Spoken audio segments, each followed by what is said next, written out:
Hello student, welcome to my channel Sarvan lecturer. आज का ये वीडियो क्लास 10 मैथ के लिए सबसे ज्यादा इंपॉर्टेंट है। आज के इस वीडियो को लास्ट तक जरूर देखना।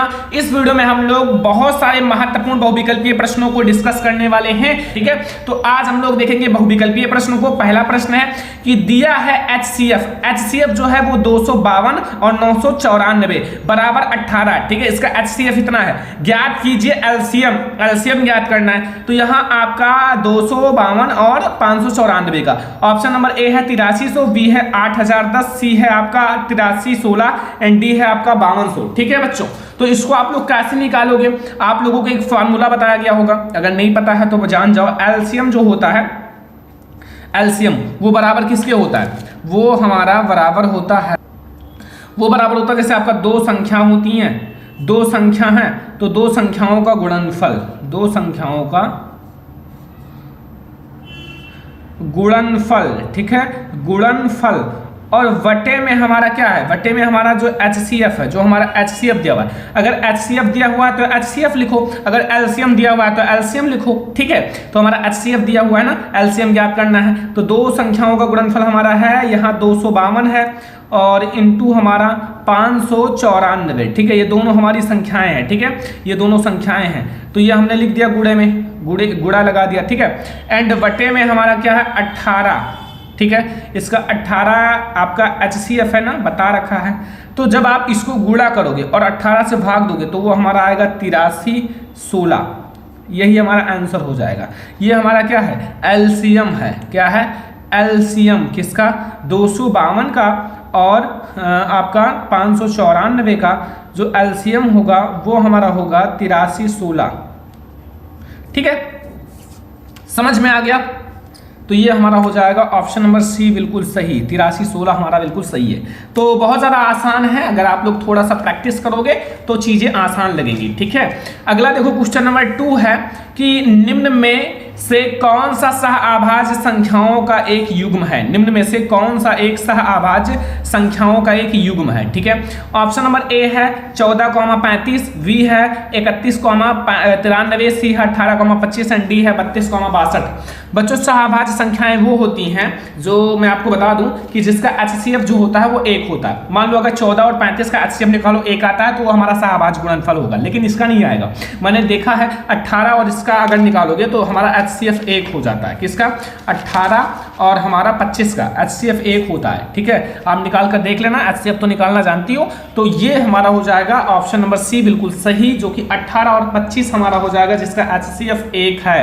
ठीक है, अगला क्वेश्चन देखो स्टूडेंट, अगला क्वेश्चन है यहाँ तीसरा नंबर की दो संख्याओं का योगफल 19 है तथा उनका अंतर जो है 7 है। मतलब जो योगफल है ये 19 और अंतर 7 है, तो संख्याएं ज्ञात कीजिए। बहुत ज्यादा आसान सा क्वेश्चन है। ऑप्शन है आपका ए जो है 13,6 एंड बी है 14,5, सी है आपका 12,5, डी है इनमें से कोई नहीं। तो बच्चों इसमें है कुछ नहीं, मैं डायरेक्ट बता रहा हूं कि इसका दो संख्या मैंने x और y मान लिया, x और y। ठीक है, तो दोनों संख्या का जोड़ लोगे, अगर x और प्लस y कर लोगे तो ये हमारा दोनों जुड़कर 19 हो जाता है। ठीक है, समझ में आ गया? और अगर आप अंतर देखोगे x माइनस वाई का तो ये हमारा 7 हो जाता है। तो इसी को आप हल कर लो, ये प्लस माइनस से कट जाएगा, ये 2x हो जाएगा और ये हमारा 26 हो जाएगा। और यहाँ से x बराबर हमारा 26 है, बटे में 2 हो जाएगा, बराबर ये 13 हो जाएगा। ये हमारा x की वैल्यू निकल आई। x की वैल्यू आप यहाँ रख दो, समीकरण 1 मान लो, समीकरण 2 मान लो। ठीक है, x की वैल्यू 1 में रख दो, मैं डायरेक्ट बता रहा हूँ। तो यहाँ x प्लस वाई बराबर 19 है और x की वैल्यू हमारा 13 है, प्लस y बराबर 19 है और y बराबर 19 माइनस 13, y की वैल्यू हमारा 6 हो जाएगा। तो y की वैल्यू 6 है तो x की वैल्यू 13 है, y की वैल्यू 6 है, तो 13,6 हमारा सही हो जाएगा ना? क्या इसमें सही है? ए वाला हमारा। तो ये हमारा तीसरा नंबर इंपॉर्टेंट क्वेश्चन, मतलब सारा ऑब्जेक्टिव तैयार कर लो, मैं आपको सॉल्यूशन के साथ समझा रहा हूं ताकि आपका कोई भी कंफ्यूजन ना रह जाए। तो ये हमारा तीसरा क्वेश्चन है। चलो हम लोग देखते हैं चौथा नंबर क्वेश्चन। चौथा नंबर क्वेश्चन समझो, लिखा हुआ है कि यदि द्विघात समीकरण 3x² - 6x + k बराबर 0, ठीक है, के मूल समान है तो तो k का मान ज्ञात कीजिए। यहाँ आपको k की वैल्यू ज्ञात करनी है, k का मान क्या होगा, ठीक है। ये क्वेश्चन लगभग सारे स्टूडेंट को पता होगा, अगर नहीं पता हो तो भी कोई दिक्कत नहीं, मैं आपको पूरा बता देता हूँ कैसे निकालना है। देखो आपका जो समीकरण दे रखा है पहले उसको लिख लो, 3x² - 6x + k बराबर 0, ठीक है। ये हमारा समीकरण है। यहाँ से a की वैल्यू क्या होगा, जो x² का गुणांक है 3, और b की वैल्यू क्या होगी -6, और c की वैल्यू क्या होगी k हो जाएगा, ठीक है, k। इतना समझ में आया। अब आप लोग विविक्तर का सूत्र लगा लो, v² - 4ac और बराबर d की वैल्यू 0 है, ठीक है, विविक्तर समान है। तो फिर आप यहाँ वैल्यू रख दो, -6 का स्क्वायर कर लो, -4 इंटू a की वैल्यू 3 है, इंटू c की वैल्यू क्या है बराबर 0। बच्चों बहुत ज़्यादा आसान है, ये 36 हो जाएगा, ये -12k हो जाएगा बराबर 0। इधर आपका -12k है और इधर आपका ये +36 जाएगा, इधर -36 हो जाएगा, माइनस तो माइनस कट जाएगा, और k की वैल्यू जो हमारी आएगी वो 36/12 आएगा, और ये हमारा 3 हो जाएगा। मतलब k की वैल्यू जो हमारी आएगी वो 3 आएगा, ठीक है, 3 आएगा। तो बच्चों k की वैल्यू यहाँ आपको क्या मिली, 3, ठीक है। तो क्वेश्चन नंबर 4 का हमारा A नंबर ऑप्शन सही है, जो कि हमारा 3 है, ठीक है। ये हमारा क्वेश्चन नंबर 4। अब हम लोग देखेंगे क्वेश्चन नंबर 5। क्वेश्चन नंबर 5 में देखो इसमें क्या पूछ रहा है, यहाँ कि दिए गए चित्र में आपका त्रिभुज ABC, ये आपका त्रिभुज है, A है, V है, C है, ठीक है, कि आधार BC, इसका आधार BC है, ठीक है, के समांतर रेखाखंड, इसका समांतर रेखाखंड है, क्या है, PQ है, खींचा गया है। यदि PQ अनुपात है किसका, BC का, मतलब PQ 1 भाग है और ये BC 3 भाग है, 1:3। तो AP, तो यहाँ AP और हमारा यहाँ BP का अनुपात ज्ञात कीजिए, ठीक है। तो बच्चों यहाँ आप लोगों का एक बात याद रखना, यहाँ आपका जो त्रिभुज ABC है ना, वो किसके समरूप है, वो है APQ के, इसके समरूप हैं, ठीक है। अभी मैं आपको सॉल्व करके दिखाता हूँ ताकि आप लोगों का कोई भी कंफ्यूजन ना रह जाए, ठीक है। जो हमारा त्रिभुज ABC है वो किसके समरूप है, तथा हमारा जो त्रिभुज है APQ समरूप हैं, ये समरूप होंगी,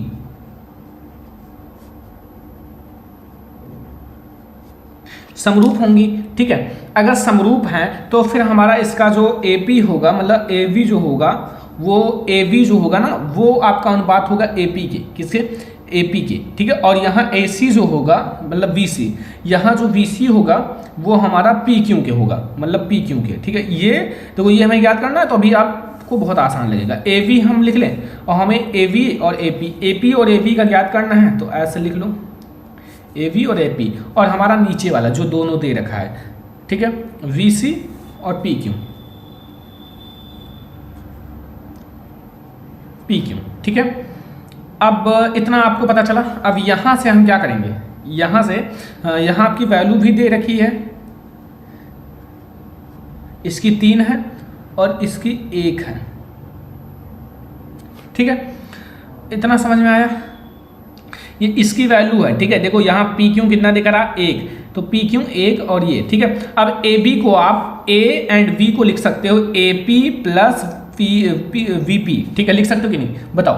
इसको हम लिख सकते हैं AP और प्लस आपका PV, ठीक है, लिख सकते हो ना, बड़ा रेखाखंड है। तो आप लोग क्या लिखोगे, AP प्लस PB, बटे में हमारा क्या है, ये AP रहेगा, और बराबर हमारा 3/1। क्रॉस मल्टीप्लाई करा लो, क्रॉस मल्टीप्लाई कराओगे तो फिर क्या होगा, इसको इधर होगा AP हो जाएगा और प्लस हमारा यहाँ PV हो जाएगा, बराबर 3AP हो जाएगा, ठीक है। और अब हम यहाँ क्या करेंगे, इसको हम ऐसे भी लिख सकते हैं ना, मतलब यहाँ से 3AP बराबर, इसको इधर उधर कर सकते हैं, AP प्लस V मतलब PV, ठीक है। अब देखो यहाँ हम क्या करेंगे, इस चीज़ को इसमें से माइनस कर लेंगे, यहाँ 2 में से 1 जाएगा तो ये 2AP हो जाएगा, और यहाँ से बचेगा केवल PV, ठीक है। अब यहाँ से आप देखो, यहाँ से आपका A है एंड P है, बटे में हमारा ये PV नीचे हो जाएगा, और बराबर हमारा यहाँ 1 है और ये जाएगा नीचे 2, यानी कि 1:2 में। काफ़ी हार्ड क्वेश्चन है ऑब्जेक्टिव में ये, ठीक है। तो 1:2 हो गया। अगला क्वेश्चन देखो, अगला क्वेश्चन है क्वेश्चन नंबर 6। ध्यान से देखो, सारा क्वेश्चन सॉल्व करो। 6 है कि बिंदुओं 5,0 और -12,0 की बीच की दूरी है, इसके बीच की दूरी ज्ञात करनी है। ठीक है, तो ये तो बहुत ज़्यादा आसान क्वेश्चन है, क्वेश्चन नंबर 6, जो कि सारे स्टूडेंट को पता होगा बीच की दूरी क्या आएगी। आंसर तो बहुत सारे स्टूडेंट लगा चुके होंगे, लेकिन फिर भी मैं आप लोगों को बता देता हूँ। बीच की दूरी ज्ञात करने के लिए सभी स्टूडेंट को फार्मूला पता है निर्देशांक ज्योमिति का, x1 माइनस x2 का square and plus y1 minus y2 का स्क्वायर। ठीक है, अब इसमें आप क्या करोगे, यहाँ 5 है प्लस 12 है, x1 देखो ये x1 है, ये x2 है। ठीक है, ये माइनस है और ये माइनस प्लस हो जाएगा, इसीलिए मैंने ऐसा करा है स्क्वायर, और प्लस में ये 0 है, ये भी 0 ही है स्क्वायर, और रूट लगा दो पूरे पे। तो यहाँ आपका रूट में रहेगा, ये आपका 17 हो जाएगा, 17 का स्क्वायर, और ये आपका 0 ही रहेगा, बराबर हमारा हो जाएगा 17 इकाई। बस हो गई, दूरी आगे, यही हमारा हो जाएगा 17 इकाई आंसर। ये हमारा क्वेश्चन नंबर 6। अब हम लोग देखेंगे क्वेश्चन नंबर 7। क्वेश्चन नंबर 7 में देखो बच्चों, जो कि बहुत ज़्यादा आसान है, आप लोग थोड़ा सा अगर ध्यान से देखोगे तो पता चलेगा कि उस त्रिभुज का केंद्रक निम्न में से है, जिसके शीर्ष जो है 7,5, 5,7 और -3,3 हैं। ऑप्शन आपके हैं, ए है 3,5, बी है 2,5, 4 एंड सी है 5,7 एंड डी है 4,3। तो चलो इसको भी सॉल्व करते हैं। x और y की वैल्यू याद कर लो, आपका आंसर आ जाएगा। जैसे x बराबर हमारा होता है x1 plus x2 plus x3 कर दो, बटे में आपका 3 है 3। ठीक है, 1 2 3 तो 3 हो जाएगा। ठीक है, अब यहाँ से ये आपका x1 है, ये आपका x2, ये आपका x3। ठीक है, सारी का वैल्यू रख दो। जैसे आपका x1 क्या है, x1 हमारा 7 है, x2 5 है और x3 हमारा -3 है, बटे में 3। इसको जोड़ लो, 12 में से आपका 3 जाएगा 9, और 9 में से 3 भाग दोगे तो यहाँ हमारा 3 आएगा, 3 हो गया। x की वैल्यू हमें 3 मिला। ठीक है, अब y की वैल्यू याद करने के लिए सेम प्रोसेस है, y1 plus y2 plus y3 कर लो, बटे में आप 3 कर लो। ठीक है, y की वैल्यू आ जाएगी, y का मान रख दो यहाँ से, ये आपका y1 है, ये y2, पीछे वाला y1 y2 y3 होता है। ठीक है, तो ये आपका 5 है प्लस 7 है प्लस 3 है, बटे में 3 है, ये आपका जुड़ के हो जाएगा 12 3 15, 15 बटे 3 इक्वल टू 5। तो 5 आया। ठीक है, तो इसका आपका जो हो जाएगा, एक x की वैल्यू है, ये y 3,5। ठीक है, केंद्रक का निर्देशांक है 3,5, 3,5 हमारा सही हो जाएगा। ठीक है, तो ये हमारा है क्वेश्चन नंबर 7। चलो हम लोग देखते हैं क्वेश्चन नंबर 8। प्रश्न नंबर 8 देखो यहाँ कि यदि tan थीटा बराबर आपका 8/15 हो तो cosec थीटा होगा। ठीक है, ऑप्शन नंबर ए है 17 एंड अपॉन 8 एंड बी है 8 अपॉन 17 एंड डी है 17 अपॉन 15 एंड डी आपके पास है 15 अपॉन 17। तो यहाँ आपको थोड़ा सा लॉन्ग क्वेश्चन है, ध्यान से समझना। ठीक है, थोड़ा सा आपको समझना पड़ेगा। सबसे पहले हम tan थीटा से cot थीटा की वैल्यू निकालते हैं। सबसे पहले हम लोग tan थीटा से cot थीटा की वैल्यू निकालते हैं। तो tan थीटा आपका कितना है 8/15, तो cot थीटा इसका उल्टा हो जाएगा, cot थीटा हो जाएगा हमारा 15/8। ठीक है, cot थीटा की वैल्यू हमें cosec थीटा ज्ञात करना है ना। तो अब आप लोग क्या करोगे, हमारा जो cosec थीटा होता है, cosec थीटा वो बराबर होता है किसके, 1 रूट में 1 प्लस cot स्क्वायर थीटा के, 1 प्लस cot स्क्वायर थीटा के।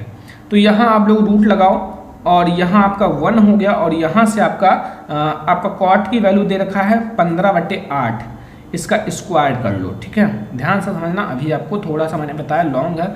यहाँ 1 एंड प्लस ये आपका 225 हो जाएगा, स्क्वायर करोगे ये आपका 64 हो जाएगा।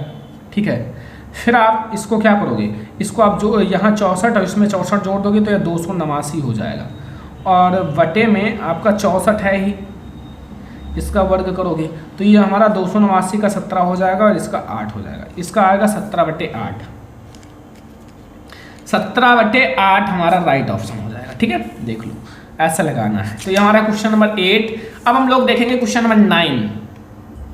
क्वेश्चन नंबर 9 में है कि sin 2a बराबर 2 sin a तब सत्य होता है जबकि a का मान होगा। बच्चों अगर इन दोनों को बराबर करना है तो ये ध्यान रखना, अगर 30 की डिग्री की वैल्यू रखोगे तो दोनों का अलग अलग मान आएगा, क्योंकि इसमें अलग हो जाएगा, इसमें अलग हो जाएगा, 60 में भी अलग हो जाएगा, 45 में भी। लेकिन इसमें जो हमारा 0 डिग्री होता है उसमें 0 में क्या होगा, इक्वल रहेंगे। 0 डिग्री की वैल्यू 0 होती है, दोनों में गुणा होगा 0 आ जाएगा, तो 0 हमारा सही हो जाएगा। ठीक है, क्वेश्चन नंबर 10 देखो, 10 कि 2 tan 30 डिग्री बटे में 1 + tan स्क्वायर 30 डिग्री बराबर है। ठीक है, ये किसके बराबर है? ऑप्शन नंबर ए है sin 60 डिग्री, बी है cos 60 डिग्री, सी है tan 60 डिग्री एंड डी है आपका sin 60 डिग्री। तो इसको आप लोगों को लगाना पड़ेगा अच्छे से, क्योंकि बहुत ज़्यादा इंपॉर्टेंट क्वेश्चन है। तो क्या करना है, केवल वैल्यू आपको पता होना चाहिए, जो वैल्यू है, जैसे आपका है क्वेश्चन है कि 2 tan 30 डिग्री, ठीक है, बटे में 1 + tan स्क्वायर 30 डिग्री। तो फिर यहाँ आप वैल्यू रखोगे ना, यहाँ 2 है इंटू 30 डिग्री की वैल्यू 1/√3 है। ठीक है, बटे में 1 प्लस ये भी 1/√3 है, स्क्वायर कर लूँ, इसका स्क्वायर है। ठीक है, वैल्यू रखिए आप, फिर आपका कैलकुलेशन आएगा काम। ये आपका 2√3 है और इसका जब स्क्वायर करोगे तो 1/3 हो जाएगा। ठीक है, तो 3 एकम 3 1 4, ठीक है, 4/3 हो जाएगा। अब इसका मल्टीप्लाई इससे, इसका इससे करा लो, 2√3 इंटू 3/4, 2 का 2 एंड यहाँ एक रूट है ना, एक रूट यहाँ रहेगा, एक कट जाएगा। ठीक है, तो यहाँ हमारा √3/2 जो कि वैल्यू होती है sin 60 डिग्री की, sin 60 डिग्री की। तो sin 60 डिग्री की वैल्यू हमारी होती है इतना, 60 डिग्री। ठीक है, समझ में आ गया ना? बहुत ज़्यादा इंपॉर्टेंट क्वेश्चन है। अगला क्वेश्चन देखो बच्चों, ये आपका हाइट एंड डिस्टेंस से है कि एक मीनार की ऊंचाई 20 मीटर है, एक मीनार की ऊंचाई 20 मीटर है, जमीन पर बनने वाली इसकी छाया की लंबाई 20√3 मीटर है। सूर्य का उन्नयन कोण ज्ञात कीजिए। यहाँ आपको बच्चों सूर्य का उन्नयन कोण ज्ञात करना है। अब इसको भी बताना पड़ेगा ना अच्छे से, क्योंकि आप लोग थोड़ा सा ध्यान रखना। मैं आपको बताता हूँ कि 20 मीटर की एक मीनार है, ये 20 मीटर का एक मीनार हो गया। ठीक है, और यहाँ उसकी छाया है, उसकी छाया भी मैं नीचे बना देता हूँ, ये छाया हो गया। इन दोनों को मिला लो ऐसे, देखो आसान तरीके से बता रहा हूँ जैसा आप लोग सोचते हो। 20 मीटर है और ये 20√3 मीटर है। ठीक है, ए नाम दे दो, वी नाम दे दो, सी नाम दे दो, ये थीटा कोण है। बस सॉल्व कर लो। यहाँ से tan 30 डिग्री की, tan डिग्री की tan थीटा बटे लंब बटे आधार, आधार ए बी है, एक ही कोण है, वो भी आपका हमें tan, हाँ कोण ज्ञात करना ना, कोण। तो फिर क्या है, इसमें 20 हो गया और इसकी वैल्यू है 20√3, 20 से 20 कट कर दो। यहाँ से tan जो होगा, tan थीटा वो बराबर होगा 1/√3 के। अब यहाँ से क्या है, बहुत ज़्यादा आसान है। देखो यहाँ से tan थीटा है और 1/√3 जो होता है वो tan 30 डिग्री की वैल्यू होती है, tan 30 डिग्री का। यहाँ से tan कट जाएगा, थीटा की वैल्यू 30 डिग्री हो जाएगा। बस 30 डिग्री हमारा सही है, ये वाला ऑप्शन बी वाला। क्वेश्चन जो ऑब्जेक्टिव वाला होता है उसको आसान तरीके से लगाना सीखो। ठीक है, ज़्यादा टाइम मत लो, क्योंकि देखो बोर्ड एग्जाम में उतना समय नहीं रहेगा। जितना आप जल्दी लगाना सीखोगे, जैसे मैं शॉर्टकट में लगा रहा हूँ ऐसे सीखो, क्योंकि ये जानना जरूरी है। ठीक है, शॉर्टकट तरीका। तो ये हमारा क्वेश्चन नंबर 11। अब हम लोग देखेंगे क्वेश्चन नंबर 12। क्वेश्चन नंबर 12 में पूछ रहा है एक घड़ी की मिनट की सुई 8 सेंटीमीटर लंबी है। ठीक है, यानी कि त्रिज्या है उसकी। 5 मीटर में मिनट की सुई द्वारा बनाए गए त्रिज्यखंड का क्षेत्रफल होगा। अब बच्चों देखो, पहले तो 60 मिनट में एक चक्कर लगाता है।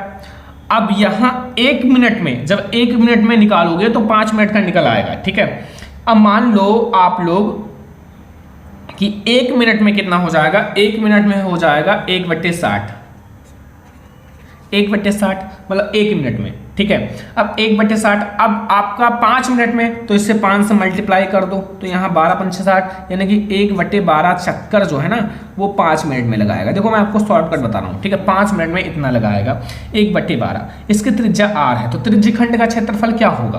त्रिज्यखंड का जो क्षेत्रफल होगा ना बच्चों, वो हमारा होगा, त्रिज्यखंड का जो क्षेत्रफल आएगा वो हमारा πr² है। पाई आर स्क्वायर और बटे में 12 कर लो, यही हमारा हो जाएगा पाई आर स्क्वायर बटे 12, ये ठीक है। ऑप्शन नंबर बी हमारा बिल्कुल सही है, ठीक है, समझ में आ गया ना। अगला क्वेश्चन नंबर 13 देखो कि त्रिज्या 8 सेंटीमीटर वाले एक वृत्त के अंतर्गत खींचे जा सकने वाले वर्ग का क्षेत्रफल होगा। वर्ग का क्षेत्रफल अब यहाँ ज्ञात करना है। अब वर्ग का क्षेत्रफल कैसे ज्ञात करोगे, हमारा 13 नंबर क्वेश्चन है। चलो मैं आपको इसको अच्छे से बताता हूँ डिटेल में, ताकि और अच्छे से समझ में आ जाए, ठीक है। देखो हमारा वृत्त की त्रिज्या दे रखी है, ठीक है, वृत्त की त्रिज्या 8 सेंटीमीटर 8 सेंटीमीटर, ठीक है। वृत्त की त्रिज्या, अगर वृत्त का त्रिज्या ज्ञात है तो वृत्त का व्यास भी बता दो। वृत्त का व्यास भी बहुत ज्यादा आसान है, 2 गुना त्रिज्या का कर लो तो त्रिज्या का 2 गुना यानी कि 16 सेंटीमीटर, ठीक है, इतना भी पता चल गया। अब आप लोग वर्ग का विकर्ण जो होता है ना, वर्ग का विकर्ण, हमें वर्ग का क्षेत्रफल निकालना है, तो वर्ग का जो विकर्ण होता है, विकर्ण वो बराबर होता है वृत्त का व्यास के, वृत्त का व्यास, ठीक है, वृत्त का व्यास। अब देखो, अब वर्ग का क्षेत्रफल देख लो, एक तरीके से ज्ञात करने का ट्रिक, वर्ग का क्षेत्रफल ज्ञात करना है तो वर्ग का क्षेत्रफल बराबर आप वर्ग का विकर्ण, जो हमें वर्ग का विकर्ण है इसका स्क्वायर कर लो, बटे में आपका 2 कर लो, तो वर्ग का विकर्ण है 16, ठीक है, और बटे में 2 इसका स्क्वायर कर लो, बराबर हमारा 256 हो जाएगा। 256 16 का स्क्वायर बटे में 2 इक्वल टू 128 सेंटीमीटर स्क्वायर, ठीक है, सेंटीमीटर स्क्वायर, तो 128 सेंटीमीटर स्क्वायर हमारा सही हो जाएगा, ठीक है। अगला क्वेश्चन देखो, क्वेश्चन नंबर 14, एक ठोस को एक आकृति से दूसरी आकृति में रूपांतरित करने पर नई आकृति का आयतन होगा। एक ठोस है जिसे एक आकृति, मान लो एक आकृति है ऐसे, ठीक है, उसको दूसरे आकृति में, मतलब उतना ही, कुछ निकाला नहीं गया, ठीक है, जितना था उतने, तो भाई ना घटेगा ना बढ़ेगा ना 2 गुना होगा, पहले के समान रहेगा, ठीक है, पहले के समान रहेगा, ये ध्यान रखना। अगला देखो, क्वेश्चन नंबर 15 है, एक लंब वृत्तीय बेलन के आधार पर क्षेत्रफल जो है 9 पाई सेंटीमीटर स्क्वायर, तो आधार का व्यास होगा। ऑप्शन नंबर ए है 2 सेंटीमीटर, बी है 3 सेंटीमीटर, सी है 4 सेंटीमीटर एंड डी है 6 सेंटीमीटर, ठीक है। इसको भी ज्ञात कर लेते हैं आसान तरीके से, बहुत ज़्यादा। तो इसको कैसे ज्ञात करोगे, इसको ज्ञात करने के लिए बच्चों क्या करना है, सबसे पहले बेलन के आधार का क्षेत्रफल, हमें पता है ना, बेलन के आधार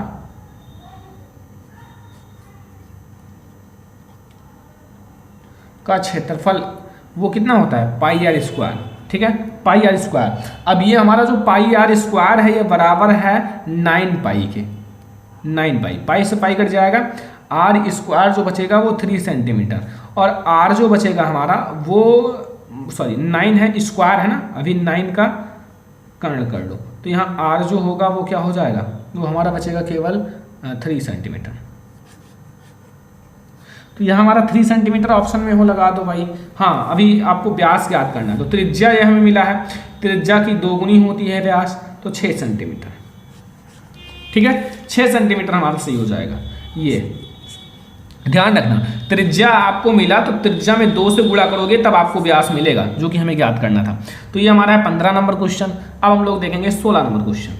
16 नंबर क्वेश्चन में पूछ रहा है कि यदि समान त्रिज्या r के 2 अर्धगोलों को उनके आधारों से जोड़ा जाता है, ठीक है, तब नए ठोस का वक्र पृष्ठीय क्षेत्रफल है। ऑप्शन नंबर ए है 4 पाई आर स्क्वायर, बी है 6 पाई आर स्क्वायर, सी है 3 पाई आर स्क्वायर एंड डी है 8 पाई आर स्क्वायर।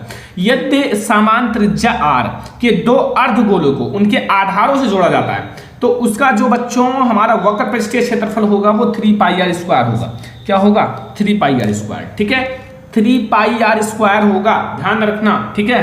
अगला क्वेश्चन है, 2 आकृतियां जिनके आकार समान हो परंतु आवश्यक रूप से आमाप समान ना हो, ठीक है, जो माप है वो समान ना हो, तो वो सर्वांगसम आकृतियां कहलाती हैं, या समान आकृतियां, या फिर समान आकृतियां सममित आकृतियां। इसको आप समरूप कर दो तो ज्यादा अच्छा रहेगा, इसको आप समरूप कर दो, ठीक है, समरूप आकृतियां। तो बच्चों जो आकार में समान हो तो वो हमारी मतलब आकार में जो माप है वो समान ना हो, दिखने में समान हो तो वो हमारा समरूप आकृतियां कहलाती हैं। ठीक है, समरूप आकृतियां। अगला देखो 18 नंबर क्वेश्चन, निम्नलिखित में से कौन सी केंद्रीय प्रवृत्ति की माप नहीं है? निम्नलिखित में से कौन सी केंद्रीय प्रवृत्ति की माप नहीं है? ऑप्शन नंबर ए है माध्य, बी है बहुलक, सी है माध्यिका एंड डी है मानक विचलन। ठीक है, मानक विचलन।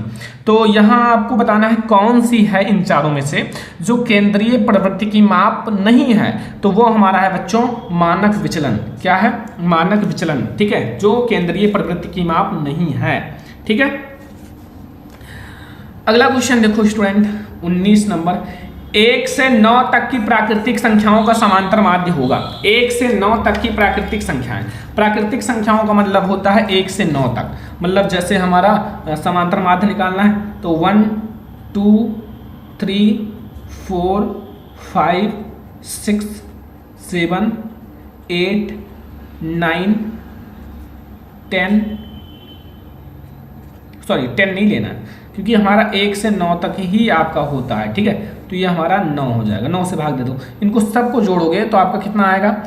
जैसे यहाँ 1 2 3 6 हो जाएगा, 6 4 10 10 5 15 15 6 आपका 21 21 और 7 28 28 और 8 36 36 एंड 9 45 5 हो जाएगा स्टूडेंट। 5 हमारा बिल्कुल सही है। ठीक है, 5 सही है, 5। ठीक है, अगला क्वेश्चन, इसको मैं आपको ट्रिक के द्वारा समझा देता हूं, वैसे सॉल्व कर लेना। ठीक है, 10 व्यक्तियों के भार का समांतर माध्य 45.5 kg है, उनके भारों का योगफल होगा। बच्चों योगफल मतलब लिखा हुआ है 10 व्यक्ति हैं, 10 व्यक्ति हैं के समांतर माध्य इतना है, तो फिर उनका योगफल मतलब इनको मतलब सभी का कितना हो जाएगा? यहाँ आपका 10 है और यहाँ आपका कितना है? 45.6। तो यहाँ आप ये हटा दो 10 में, तो यहाँ कर दो, तो मतलब 10 से मल्टीप्लाई कर दो तो हमारा 256 हो जाएगा। तो 256 सही हो जाएगा, सॉरी 456 हो जाएगा, 456 सही हो जाएगा।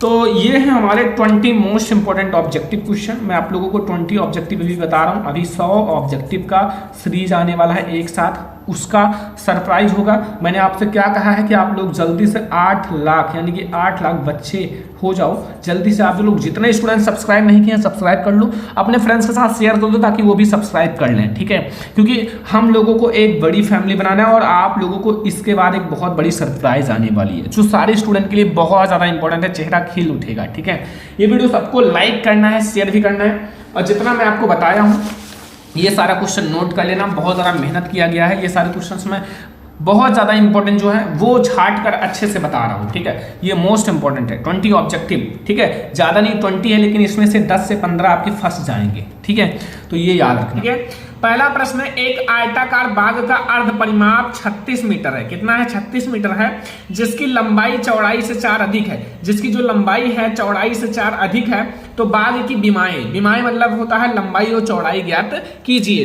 तो फिर इसमें आपको क्या है कि सबसे पहले आप मान लो, जैसा सारा माना जो हमारा बाग की लंबाई है उसको x मान लो, माना जो हमारा बाग की लंबाई है,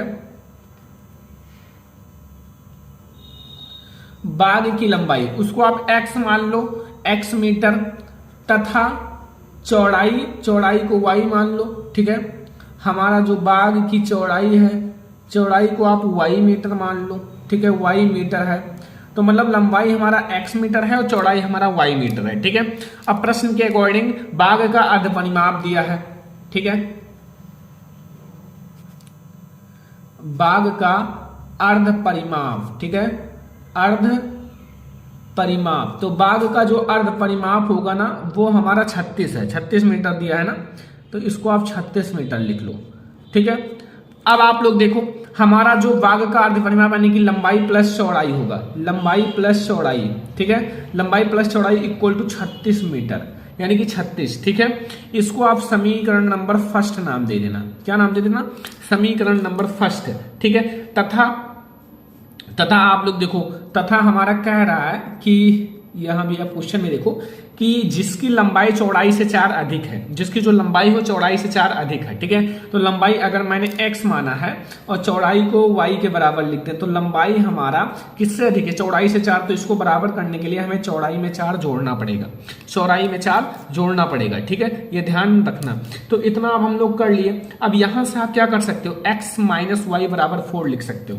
इसको आप ऐसे भी लिख सकते हो, x माइनस वाई बराबर 4, x माइनस वाई बराबर 4। इसको आप समीकरण नंबर 2 नाम दे देना, समीकरण नंबर 2। आप समीकरण 1 तथा समीकरण 2 को हल करने पर या जोड़ने पर कुछ भी लिख सकते हो। जोड़ने पर समीकरण 1 तथा जो हमारा समीकरण 2 है, समीकरण 2 को जोड़ने पर, क्या करने पर, जोड़ने पर, ठीक है। तो जोड़ने पर हमें क्या मिलेगा, एक तो हमारा x प्लस वाई है इक्वल टू 36 और एक हमारा है x minus y equal to 4, ठीक है। जोड़ लो दोनों को, तो यहां से हमारा माइनस वाला तो कट जाएगा, यहां से 2x आएगा, ये हमारा 40 हो जाएगा, ठीक है। तो यहां से x की जो वैल्यू आएगी वो 40/2 इक्वल टू हमारा x की जो वैल्यू आएगी वो 20 मीटर आएगा। कितना आएगा, 20 मीटर। अब ये हमारा हो गया x की वैल्यू। x का मान किसी भी समीकरण में रख दो, समीकरण 1 में रखने पर, तो x का मान हम कहाँ रखेंगे, समीकरण 1। तो समीकरण 1 में रखने पर, ठीक है। तो समीकरण 1 जो हमारा है वो है x plus y equal to 36, ठीक है, अर्ध परिमाप। तो फिर इतना है, तो आप यहां से x की वैल्यू 20 रख दो plus y equal to 36। y बराबर हमारा 36 में से आप 20 घटा लो, ठीक है, मतलब y की वैल्यू हमारी कितनी आएगी, 16 आएगा। तो यहां से देख सकते हो आप लोग कि हमारा जो लंबाई है वो चौड़ाई से 4 अधिक है। ये हमारा चौड़ाई है, ये हमारा लंबाई है। लंबाई हमारा 4 अधिक है ना, तो फिर क्वेश्चन बिल्कुल सही है। बस लंबाई हमारा ये है और चौड़ाई हमारा ये है, ठीक है। बस यही आपका पूरा क्वेश्चन है। बहुत ज्यादा इंपॉर्टेंट क्वेश्चन है, आई होप कि आपको बहुत अच्छे से समझ में आ गया होगा। ये हमारा है पहला नंबर क्वेश्चन जो बोर्ड एग्जाम के लिए मोस्ट इंपॉर्टेंट है। तो चलो हम लोग देखते हैं दूसरा नंबर क्वेश्चन। दूसरे नंबर क्वेश्चन में पूछ रहा है यदि हम अंश में 1 जोड़ दें, ठीक है, मोस्ट इंपॉर्टेंट है, सारा क्वेश्चन सॉल्व कर लेना। यदि हम अंश में 1 जोड़ दें तथा हर में से 1 घटा दें, हर में से 1 घटा दें तो भिन्न 1 में बदल जाती है। और यदि हम हर में 1 जोड़ दें तो यह 1/2 हो जाती है। वह भिन्न ज्ञात कीजिए। आपको भिन्न ज्ञात करना है, ठीक है। तो सबसे पहले आपको मानना पड़ेगा कि माना हमारा जो अंश है और हर है, ठीक है।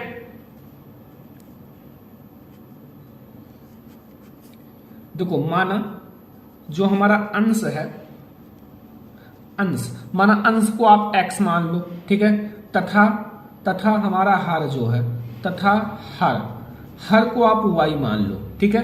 अंश x तथा y हर है। तब अब हमारा भिन्न क्या होगा, भिन्न तो अब आप लोगों को पता चल ही हो गया होगा कि आपका अंश बटे हर होता है, यानी कि x बटे y होता है, ठीक है। ये हमारा भिन्न हो गया। अब देखो आप लोग अगर भिन्न में, मतलब देखो अकॉर्डिंग टू क्वेश्चन, प्रश्नानुसार आप समझ लो, प्रश्नानुसार आप देख लो, मैं लिखूंगा नहीं, ठीक है।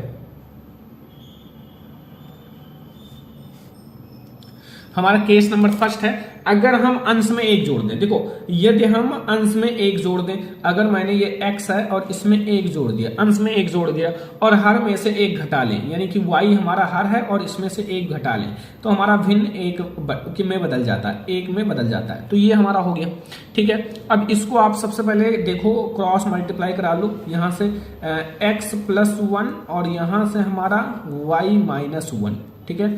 यहां से हमारा कितना हो जाएगा, x माइनस वाई, ठीक है। अगर हम इसको इधर कर लेंगे, ठीक है, या फिर हम बराबर ही रखेंगे, तो यहाँ x बराबर हमारा y और ये 1 इधर आएगा, ठीक है, 1 हमारा इधर आएगा और यहाँ 1 है तो ये -2 हो जाएगा, मतलब x इक्वल टू वाई -2 हो जाएगा, ठीक है। यहां से आप इसको आप समीकरण नंबर फर्स्ट नाम दे दो, x इक्वल टू वाई -2। अब शर्त दूसरा देखो, हमारा शर्त दूसरे में क्या कह रहा है, शर्त नंबर सेकेंड, इसमें कह रहा है यदि हर में 1 जोड़ दें, यदि हम केवल हर में, अंश में कुछ नहीं करना, हर में केवल 1 जोड़ना है, तो हर में मैंने 1 जोड़ दिया तो फिर हमारा जो भिन्न है वो 1/2 हो जाता है, 1/2। ठीक है, 1/2 हो गया। तो यहां से आपका 2x बराबर y एंड +1। ठीक है, अब यहां से आप क्या कर सकते हो, यहां से 2x है, यहां y +1 है। ठीक है, इसको आप समीकरण नंबर 2 नाम दे दो। अब ध्यान से समझना, मैं आपको थोड़ा सा समझाता हूं। अब यहां से x की वैल्यू आप यहां रख लो, यानी कि x का मान समीकरण 2 में रखने पर x का मान समीकरण जो हमारा समीकरण 2 है, समीकरण 2 में रखने पर जैसे हमारा जो x का मान है वो यहां रख दो। ठीक है, तो x का मान रख दोगे तो यहां हमारा x का मान यानी कि 2 है और x का मान है y - 2 बराबर हमारा है y +1। ठीक है, अब इसको आप मल्टीप्लाई कर लो, 2y बराबर -4 इक्वल टू y +1। ठीक है, अब इसको इधर ले आओ, यानी कि 2y और ये इधर आएगा -y हो जाएगा, और ये हमारा +1 है और ये आपका -4 है, उधर जाएगा +4 हो जाएगा। यहां से अगर y की वैल्यू देखी जाए तो 5 आएगा। कितना आएगा, y की जो वैल्यू आएगी वो 5 आएगा। अब y का मान समीकरण 1 में रख दो, y का मान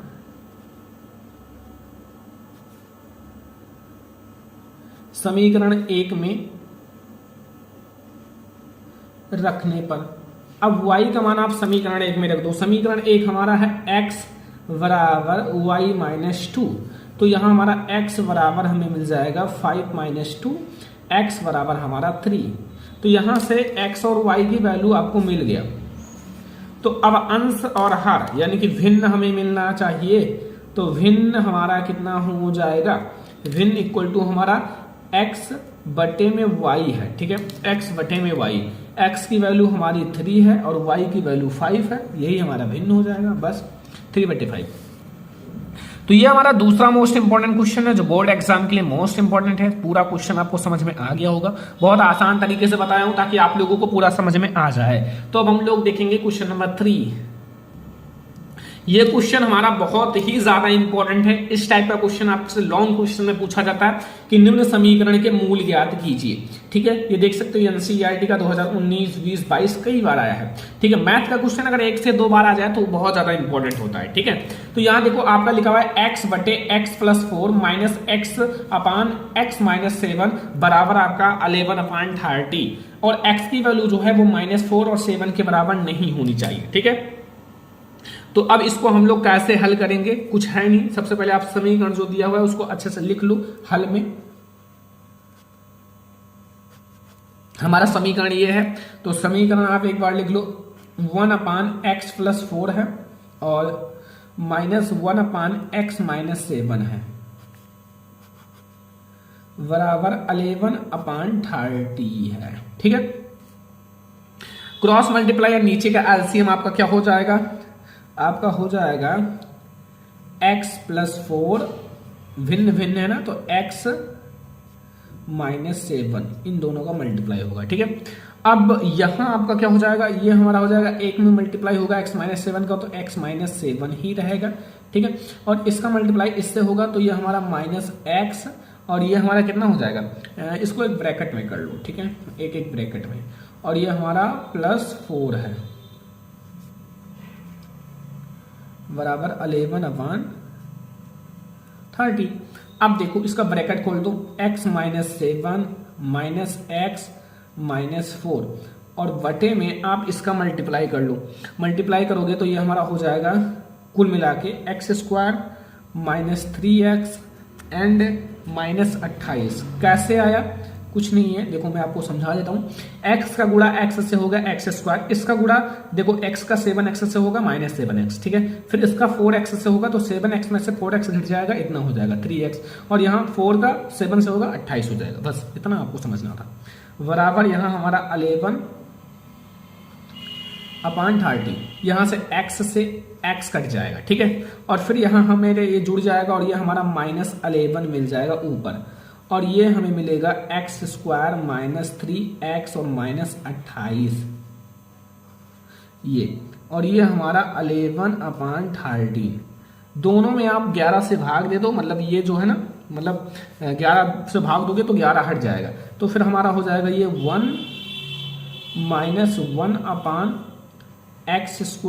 -3x -28 और बराबर ये हमारा 1/30 हो जाएगा। ठीक है, क्रॉस मल्टीप्लाई करा लो, क्रॉस मल्टीप्लाई कराओगे तो ये हमारा x² हो जाएगा -3x -28 और बराबर हमारा ये हो जाएगा 30, वो भी माइनस में। ध्यान से समझना पूरा क्वेश्चन, -30। तो ये हमारा x² है -3x और -28 और इधर आएगा +30 हो जाएगा बराबर 0। ये हमारा x² है -3x और ये +2 हो जाएगा बराबर 0।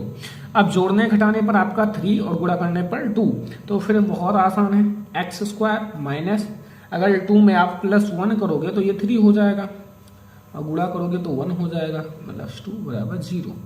यहाँ से x² -2x एंड -x +2 बराबर 0। ठीक है, ध्यान से समझना। यहाँ से मैं x कॉमन ले लूंगा तो यहाँ x -2 बचेगा, यहाँ से -1 कॉमन ले लूंगा, यहाँ x -2 बचेगा बराबर 0। x -2 एक ब्रैकेट में, x -1 एक ब्रैकेट में बराबर 0 और x -2 बराबर 0, तो x बराबर हमारा 2 मिलेगा। एक वैल्यू हमें x का 2 मिला और x -1 बराबर 0, x बराबर हमारा 1 मिला, एक वैल्यू हमारा 1 मिला। तो यानी कि हमारी जो दो वैल्यू होंगी वो 1 और 2 होगा, समीकरण के जो मूल होंगे वो हमारा क्या होगा 1 और 2 होंगे, 1 और 2 या 2 1। ठीक है, इतना लॉन्ग क्वेश्चन है, देख सकते हो, बहुत ज्यादा इंपॉर्टेंट क्वेश्चन है, इसलिए मैं आपको इतना डिटेल में अच्छे से समझाया हूं। ठीक है, ये हमारा क्वेश्चन नंबर 3 जो बोर्ड एग्जाम के लिए मोस्ट इंपॉर्टेंट है, आप लोगों को बिल्कुल सॉल्व ही कर लेना है। ठीक है, बोर्ड एग्जाम के लिए मोस्ट इंपॉर्टेंट है, देख लो, आप लोग नोट कर लो। ठीक है, बस यहां आप लोग जो मैंने यहां लिखा है यहां लिख देना, 11 से भाग देने पर 11 से, नहीं तो समझ नहीं पाओगे, दोनों पक्षों में भाग देने पर, क्या है भाग देने पर, बस हो गया। ठीक है, इतना समझना। तो ये हमारा क्वेश्चन नंबर 3 जो बोर्ड एग्जाम के लिए मोस्ट इंपॉर्टेंट है। चलो अब हम लोग देखते हैं क्वेश्चन नंबर 4। तो अब हमारा आता है क्वेश्चन नंबर 4। इसमें लिखा हुआ है उस बिंदु के निर्देशांक ज्ञात कीजिए जो बिंदुओं -1,7 और 4,-3 को मिलाने वाले रेखाखंड 2:3 अनुपात में विभाजित करता है। ठीक है, तो ये क्वेश्चन आपको ज्ञात करना है, तो फिर इसमें आपको निर्देशांक ज्ञात करना है। तो निर्देशांक आप x, y मान लो, रेखाखंड को विभाजित करने वाले बिंदु के निर्देशांक। ठीक है, क्योंकि निर्देशांक को मानोगे तभी तो आपको ज्ञात होगा। तो आपका जो रेखाखंड को माना,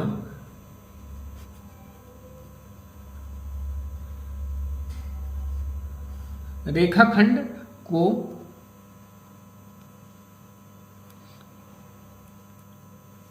विभाजित करने वाले निर्देशांक करने, यही हमें ज्ञात करना है, वाले बिंदु का निर्देशांक, वो निर्देशांक आपको x, y मान लेना है। क्या मान लेना है x, y। ठीक है, बस अब आप क्या करोगे, आप यहां से आपका x1 x2 तो जानती हो क्या है। ठीक है, ये हमारा x1 है, ये हमारा x2 है, ये हमारा y1 है, ये y2 है। ठीक है, इतना तो पता ही है, अगर नहीं पता है तो मैं लिख देता हूं। यहाँ x1 हमारा क्या है, x1 -1 है, y1 हमारा 7 है, x2 हमारा 4 है, ये x2 4, और y2 हमारा -3 है। ठीक है, एंड m1 क्या है, m1 हमारा ये जो अनुपात है 2 है, और m2 क्या है, m2 हमारा 3। बस इतना सा आपको पता होना चाहिए। ठीक है, अब आप x और y का मान निकाल सकते हो। x की वैल्यू रखो, x बराबर, x का आपका एक मतलब सूत्र रखना, m1 x2 plus m2 x1। ठीक है, और बटे में m1 प्लस m2। ठीक है, वैल्यू रख दो सारे का, आ जाएगा आंसर x का। m1 की वैल्यू कितनी है 2,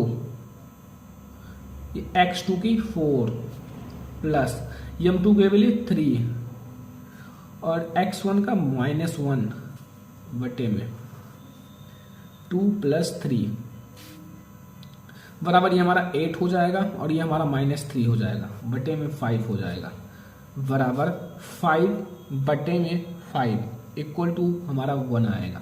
ये हमारा x का मान निकला है। x और y का मान निकालो हमारा निर्देशांक आ जाएगा। तो y का सूत्र याद रखना, y बराबर m1 y2 plus m2 y1। ठीक है, सूत्र सेम है, केवल x2 की जगह y2 कर दो और यहाँ हमारा m1 प्लस m2 कर दो। ठीक है, वैल्यू रख दो सारे का। वैल्यू हमारा m1 का कितना है, m1 का 2 है, y2 का कितना है -3 है, सारा मैंने लिख रखा है ऊपर, और ये 3 है, और y1 की वैल्यू 7 है। ठीक है, और यहाँ हमारा वो तो m1 और m2 यानी कि 2 + 3 है, और यहाँ हमारा ये हो जाएगा -6 और ये हो जाएगा हमारा +21 और बटे में हमारा 5 है बराबर हमारा हो जाएगा 15 बटे में 5 इक्वल टू हमारा 3 आएगा। x की वैल्यू हमारा 1 आया है, y की वैल्यू 3 आया है, तो x, y यानी कि जो हमें निर्देशांक मिलेगा वो हमारा कितना मिलेगा 1,3। ये हमारा आंसर हो जाएगा। x और y हमने माना था तो यही तो हमें वैल्यू मिला है, बस हो गया। समझ में आया ना, कोई दिक्कत नहीं होगा। ये हमारा क्वेश्चन नंबर 4 जो आप लोगों को बहुत अच्छे से समझ में आ गया होगा। ठीक है, देख सकते हो बहुत ज्यादा इंपॉर्टेंट क्वेश्चन है, पूरा मैंने सिलेक्ट कर लिया है कि आप लोगों को समझ में आ जाए, बहुत अच्छे से बता दिया। ठीक है, तो इस वीडियो को ज्यादा से ज्यादा लाइक करना, ठीक है, शेयर भी कर देना, अगर चैनल पे ना तो सब्सक्राइब भी कर लेना। ठीक है, चलो फिर मिलते हैं नेक्स्ट इंपॉर्टेंट वीडियो में, तब तक के लिए धन्यवाद।